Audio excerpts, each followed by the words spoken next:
The title of this podcast is What If dot dot dot would you still go through with it?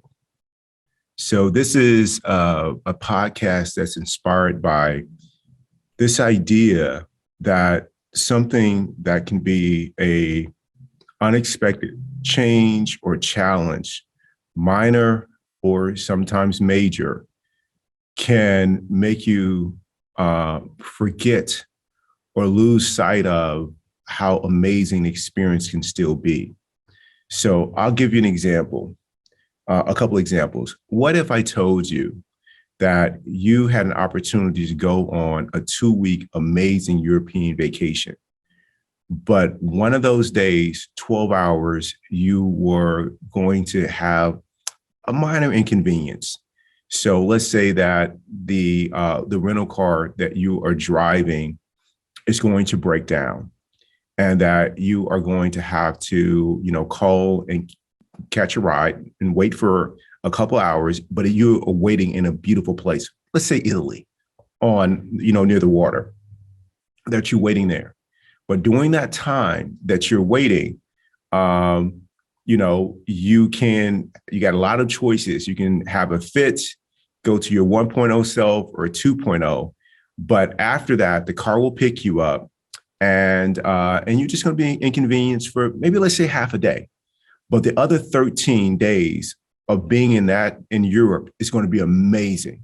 The question is, would you still go?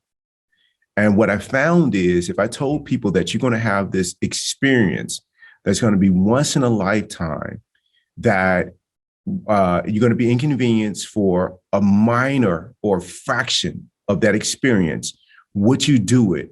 Most people say, oh, absolutely, count me in, but if they don't have that question ahead of time and they actually have the experience, what I've seen is something completely different. And what I've seen is the way that people really show up, which is they're 1.0, they're losing it. They can't believe this is happening. This is so unfair. What is this rental car company doing? Why don't they have a backup? Why is somebody not answering the phone? But if I told you ahead of time that would be the case, you would have still gone with the trip and would have enjoyed it. But instead, what you did was you squandered the day that was there. So I'll give you 2 examples of a couple of things that my friend Tim shared with me. He was going to Alabama, the University of Alabama, from Phoenix, because his daughter was admitted to school there to begin college. Now, on the way there, they flew into Dallas Airport and they received a notification that the connecting flight was going to be delayed. He read the text notification, read it as saying that it was going to be 2 hours. When one of his traveling companions told him that it was going to be 2 days, he realized, oh, we might be here for a while. Now, he has a practice.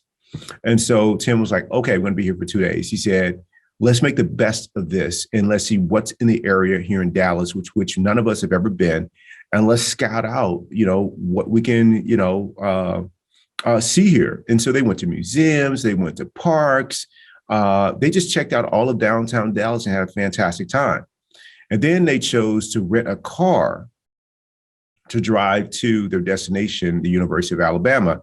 And the flight was delayed additional 2 days, but they were already in Alabama by that time. So a total of 4 days, the flight was delayed.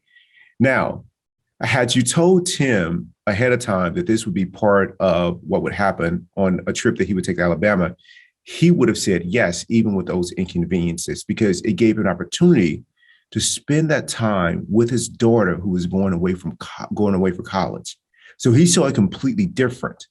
And he made the most of it. Now, what a lot of people, including Keith 1.0, would have done in a situation like that is that if you told me ahead of time, but you emphasized the benefits and how amazing the experience would be, I said, absolutely, let's do it. But had I not known that information ahead of time, so I had some certainty about what was going to turn out, and I actually went through the experience first, I would have been behaving in such an unconscious way. It would have been a case study of what it looks like not to have a practice. Is how that would have been. And so picture this. You were told that you share with somebody what your dream job is, and they tell you, okay, we're going to give you your dream job. You're going to be granted that. Now, along the way, you're going to have to do some call, once a month. You have to pick out a week of the month, but you're going to get to do what you love to do. Or they tell you, hey, you're going to have this dream job. Some days it's going to be random. I can't tell you when, but you may have some days where people call out and you'll be understaffed, but it will be your dream job. You will love it. You're going to grow in ways that you can't even imagine. And you love contributing and caring for people. You're going to have all of that. And not only that, you're going to work for a company that has resources, that's invested, in patient care. They're invested in creating opportunities for you and your colleagues to grow. It's going to be this amazing experience.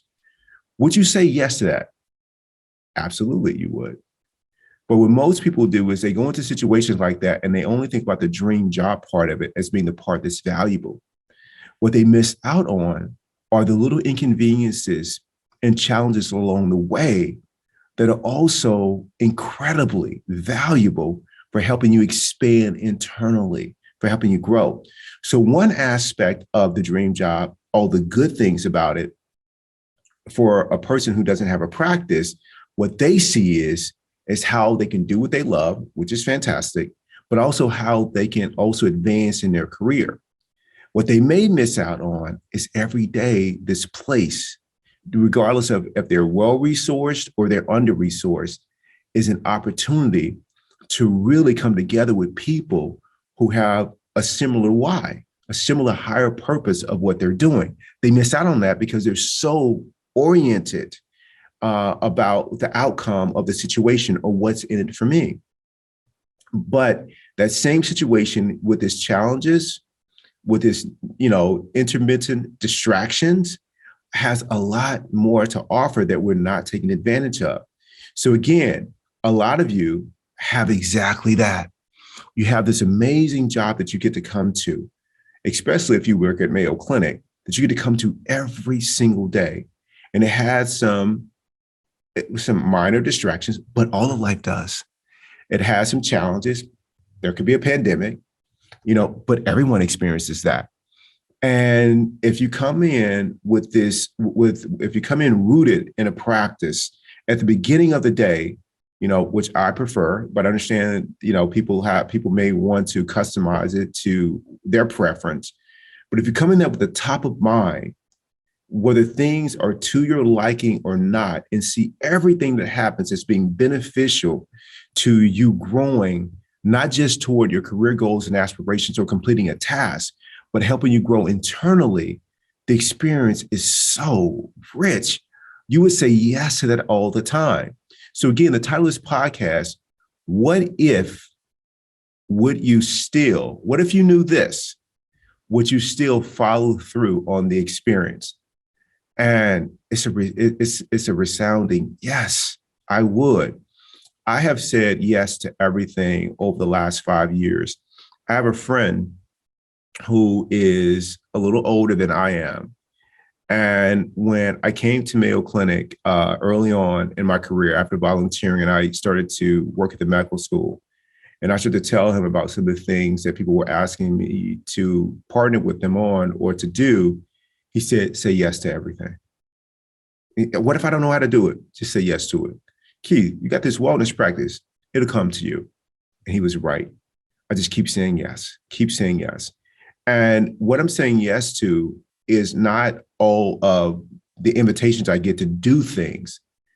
There's an inner yes to not resisting or making a problem of anything that happens during the course of the day at Mayo Clinic or in my personal life.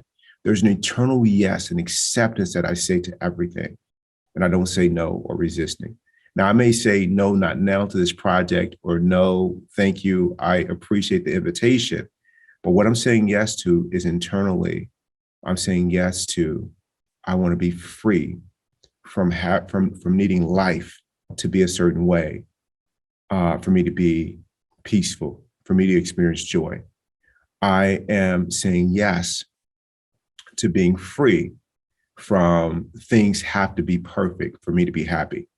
I'm saying yes to my dream job with all of the minor inconveniences that come with it, because they all contribute to me growing and being my best.